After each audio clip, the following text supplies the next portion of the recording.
অঞ্জলি শ্রী রবীন্দ্রনাথ ঠাকুর।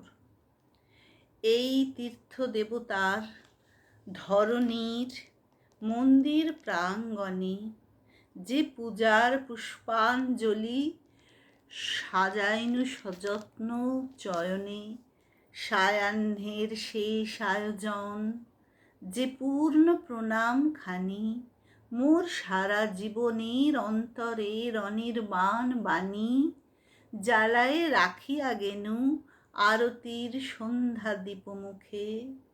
সে আমার নিবেদন তোমাদের সবার সম্মুখে।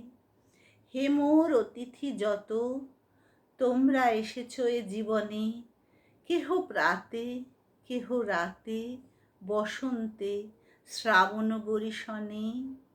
কারো হাতে বীণা ছিল, কেহ বা কম্পিত দীপশিখা এনেছিলে মোর ঘরে।